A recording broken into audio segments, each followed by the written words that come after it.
Kisah Al-Fuzail bin Iyas. Abu Ali Al-Fuzail bin Iyas, At-Talakani lahir di Khurasan. Diriwayatkan bahwa sewaktu masih remaja, Fuzail adalah seorang penyamun. Setelah bertaubat, Fuzail pergi ke Kufah kemudian ke Mekah, di mana ia tinggal beberapa tahun lamanya hingga wafatnya pada tahun 187 Hijriah atau 803 Masehi. Nama Fuzail cukup terkenal sebagai seorang ahli hadits, dan keberaniannya mengkhotbah Khalifah Harun ar-Rasyid sering diperbincangkan orang. Fuzail pembegal dan kisah pertaubatannya. Sewaktu masih remaja, Fuzail mendirikan kemah di tengah-tengah padang pasir, yaitu di antara Marv dan Bawar. Jubahnya terbuat dari bahan kasar, topinya terbuat dari bulu domba, dan di lehernya senantiasa tergantung sebuah tasbih. Fuzail mempunyai banyak teman yang semuanya terdiri dari para pencuri dan pembegal. Siang dan malam mereka merampok, membunuh dan membawa hasil rampasan mereka kepada Fuzail karena ia adalah kepala mereka. Fuzail mengambil sesuatu yang disukainya, sesudah itu membagi-bagikan lebihan harta rampasan tersebut kepada semua sahabatnya. Ia selalu tanggap tentang sesuatu dan tak pernah alpa dari pertemuan-pertemuan mereka. Setiap anggota baru yang sekali saja tidak menghadiri pertemuan, Fuzail akan mengeluarkannya dari kelompok mereka. Suatu hari sebuah kafilah yang besar melewati daerah mereka. Fuzail dan sahabat-sahabatnya telah menanti-nantikan kedatangan kafilah tersebut. Di dalam rombongan itu ada seorang lelaki yang pernah mendengar desas-desus mengenai para perampok itu. Ketika ia melihat kawanan perampok itu dari kejauhan, ia pun berpikir, bagaimanakah ia harus menyembunyikan sekantong emas yang dimilikinya? Kantong emas ini akan kusembunyikan, ia berkata di dalam hati. Dengan demikian jika para perampok membegal rombongan, dan aku masih mempunyai modal untuk diandalkan. Ia menyimpang dari jalan raya. Kemudian ia melihat sebuah kemah dan di dekat kemah itu ada seorang yang wajah dan pakaiannya tampak sebagai seorang pertapa.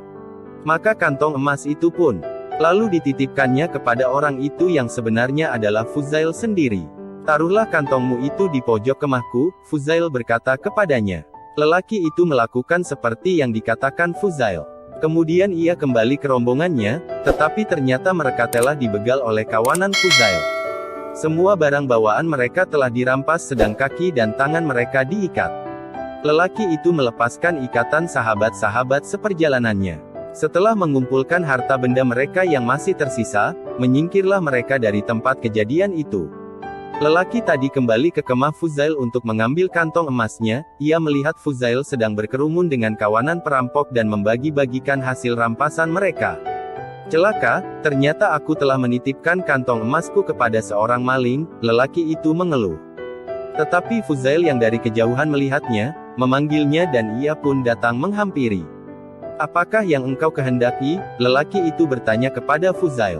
Ambillah barangmu dari tempat tadi dan setelah itu tinggalkanlah tempat ini. Lelaki itu segera berlari ke kemah Fuzail, mengambil kantong emas dan meninggalkan tempat itu. Dengan keheran-heranan teman-teman Fuzail berkata, dari seluruh kafilah itu kita tidak mendapatkan 1 dirham pun di dalam bentuk tunai, tetapi mengapa engkau mengembalikan 10.000 dirham itu kepadanya?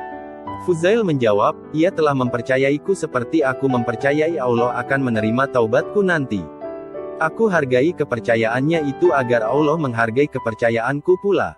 Pada hari yang lain mereka membegal kafilah pula dan merampas harta benda mereka. Ketika kawanan Fuzail sedang makan, seorang anggota kafilah itu datang menghampiri mereka dan bertanya, siapakah pemimpin kalian? Kawanan perampok itu menjawab, ia tidak ada di sini, ia sedang sholat di balik pohon yang terletak di pinggir sungai itu. Tetapi sekarang ini belum waktunya untuk sholat, lelaki itu berkata. Ia sedang melakukan sholat sunat, salah seorang di antara pembegal-pembegal itu menjelaskan. Dan ia tidak makan bersama-sama dengan kalian, lelaki itu melanjutkan. Ia sedang berpuasa, jawab salah seorang. Tetapi sekarang ini bukan bulan Ramadan. Ia sedang berpuasa sunat. Dengan sangat heran lelaki tadi menghampiri Fuzail yang sedang khusyuk di dalam sholatnya. Setelah selesai berkatalah ia kepada Fuzail. Ada sebuah peribahasa yang mengatakan, hal-hal yang bertentangan tidak dapat dipersatukan. Bagaimanakah mungkin seseorang berpuasa, merampok, sholat dan membunuh orang muslim pada waktu yang bersamaan? Apakah engkau memahami Al-Quran? Fuzail bertanya kepadanya. Ya, jawab lelaki itu. Tidakkah Allah yang Maha Kuasa berkata, orang-orang lain telah mengakui dosa-dosa mereka dan mencampur adukan perbuatan-perbuatan yang baik dengan perbuatan-perbuatan yang aniaya. Lelaki itu terdiam tidak dapat berkata apa-apa. Orang-orang mengatakan bahwa pada dasarnya Fuzail adalah seorang yang berjiwa satria dan berhati mulia. Apabila di dalam sebuah kafilah terdapat seorang wanita, maka barang-barang wanita itu tidak akan diusiknya. Begitu pula harta benda orang-orang miskin tidak akan dirampas Fuzail. Untuk setiap korbannya, ia selalu meninggalkan sebagian dari harta bendanya yang dirampas. Sebenarnya, semua kecenderungan Fuzail tertuju kepada perbuatan yang baik. Pada awal petualangannya, Fuzail tergila-gila kepada wanita. Fuzail selalu menghadiahkan hasil rampasannya kepada wanita kekasihnya itu. Karena mabuk asmara, Fuzail sering memanjat dinding rumah si wanita tanpa peduli keadaan cuaca yang bagaimanapun juga. Sementara berbuatan demikian, ia selalu menangis. Suatu malam ketika ia sedang memanjat rumah kekasihnya itu lewatlah sebuah kafilah dan di antara mereka ada yang sedang membacakan ayat-ayat Al-Quran. Terdengarlah oleh Fuzail ayat yang berbunyi, belum tibakah saatnya hati orang-orang yang percaya merendah untuk mengingat Allah. Ayat ini bagaikan anak panah menembus jantung Fuzail, seolah sebuah tantangan yang berseru kepadanya, wahai Fuzail, berapa lama lagikah engkau akan membegal para kafilah? Telah tiba saatnya, kami akan membegalmu. Fuzail terjatuh dan berseru, memang telah tiba saatnya, bahkan hampir terlambat. Fuzail merasa bingung dan malu, ia berlari ke arah sebuah puing. Ternyata di situ sedang berkemah sebuah kafilah. Mereka berkata, marilah kita melanjutkan perjalanan, tetapi salah seorang di antara mereka mencegah, tidak mungkin, Fuzail sedang menanti dan akan menghadang kita. Mendengar pembicaraan mereka itu Fuzail berseru, berita gembira. Fuzail telah bertaubat. Setelah berseru demikian ia pun pergi. Sepanjang hari ia berjalan sambil menangis. Hal ini sangat menggembirakan orang-orang yang membenci dirinya. Kepada setiap orang di antara sahabat-sahabatnya, Fuzail meminta agar janji setia di antara mereka dihapuskan. Akhirnya hanya tersisa seorang Yahudi di Bawar. Fuzail meminta agar janji setia di antara mereka berdua dihapuskan namun si Yahudi tidak mau dibujuk. Sekarang kita dapat memperolok-olokkan pengikut Muhammad, si Yahudi berbisik kepada teman-temannya sambil tergelak-gelak. Jika engkau menginginkan aku untuk menghapuskan janji setia yang telah kita ikrarkan itu, maka ratakanlah bukit itu, si Yahudi berkata kepada Fuzail sambil menunjuk ke arah sebuah bukit pasir. Bukit itu tidak mungkin dapat dipindahkan oleh seorang manusia, kecuali untuk waktu yang sangat lama. Fuzail yang malang mulai mencangkul bukit itu sedikit demi sedikit, tetapi bagaimanakah tugas tersebut dapat diselesaikan? Pada suatu pagi, ketika Fuzail sangat letih, sekonyong-konyong datanglah angin kencang yang meniup bukit pasir tersebut hingga rata.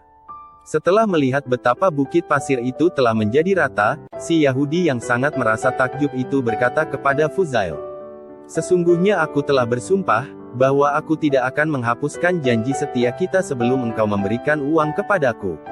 Oleh karena itu masuklah ke dalam rumahku, ambil segenggam uang emas yang terletak di bawah permadani dan berikan kepadaku. Dengan demikian sumpahku akan terpenuhi dan janji setia di antara kita dapat dihapuskan. Fuzail masuk ke dalam rumah si orang Yahudi. Sesungguhnya si Yahudi telah menaruh gumpalan-gumpalan tanah ke bawah permadani itu. Tetapi ketika Fuzail meraba ke bawah permadani itu dan menarik tangannya keluar, ternyata yang diperolehnya adalah segenggam penuh dinar emas. Dinar-dinar emas ini diserahkannya kepada si orang Yahudi. Islamkanlah aku, si Yahudi berseru kepada Fuzail. Fuzail mengislamkannya dan jadilah ia seorang Muslim. Kemudian si Yahudi berkata kepada Fuzail, tahukah engkau mengapa aku mau menjadi seorang Muslim? Hingga sesaat yang lalu aku masih ragu, yang manakah agama yang benar? Aku pernah membaca di dalam Taurat, jika seseorang benar-benar bertaubat, kemudian menaruh tangannya ke atas tanah, maka tanah itu akan berubah menjadi emas. Sesungguhnya ke bawah permadani tadi telah kutaruhkan tanah untuk membuktikan taubatmu. Dan ketika tanah itu berubah menjadi emas karena tersentuh oleh tanganmu, tahulah aku bahwa engkau benar-benar telah bertaubat dan bahwa agamamu adalah agama yang benar. Kisah selanjutnya, Fuzail memohon kepada seseorang, demi Allah, ikatlah kaki dan tanganku, kemudian bawalah aku ke hadapan Sultan agar ia mengadiliku karena berbagai kejahatan yang pernah kulakukan. Orang itu memenuhi permohonan Fuzail. Ketika Sultan melihat Fuzail, terlihatlah olehnya tanda-tanda manusia berbudi pada dirinya. Aku tidak dapat mengadilinya, Sultan berkata. Kemudian ia memerintahkan agar Fuzail diantarkan pulang dengan segala hormat. Ketika sampai di rumahnya, Fuzail mengeluarkan sebuah tangisan yang keras. Dengarlah Fuzail yang sedang berteriak-teriak itu. Mungkin ia sedang disiksa, orang-orang berkata. Memang benar, aku sedang disiksa, Fuzail menjawab. Apamukah yang dipukuli? Mereka bertanya. Batinku, jawab Fuzail. Kemudian Fuzail menjumpai istrinya. Istriku, katanya, aku akan pergi ke rumah Allah. Jika engkau suka, engkau akan kubebaskan. Tetapi istrinya menjawab, aku tidak mau berpisah dari sisimu. Kemanapun engkau pergi aku akan menyertaimu. Maka berangkatlah mereka ke Mekah. Allah yang Maha Kuasa telah menggampangkan perjalanan mereka. Di kota Mekah mereka tinggal di dekat Ka'bah dan dapat bertemu dengan beberapa orang-orang suci. Untuk beberapa lama Fuzail bergaul rapat dengan Imam Abu Hanifah. Dan mengenai kekerasan disiplin diri Fuzail telah banyak kisah-kisah yang dituliskan orang.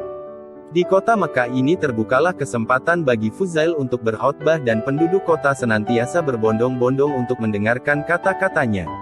Nama Fuzail segera menjadi buah bibir di seluruh pelosok dunia, sehingga sanak keluarganya meninggalkan Bafat, menuju Mekah untuk menemuinya. Mereka mengetuk pintu rumah Fuzail namun Fuzail tidak menjawab. Mereka tidak mau meninggalkan tempat itu, maka naiklah Fuzail ke atap rumahnya dan dari sana ia berseru kepada mereka. Wahai penganggur-penganggur, semoga Allah memberikan pekerjaan kepada kalian.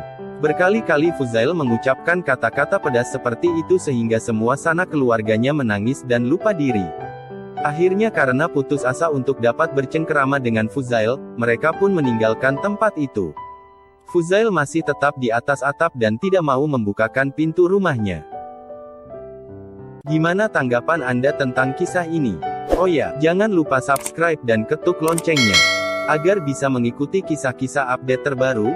Mudah-mudahan bisa menghidupkan hati yang mati dan menumbuh suburkan semangat untuk ibadah. Amin ya Allah.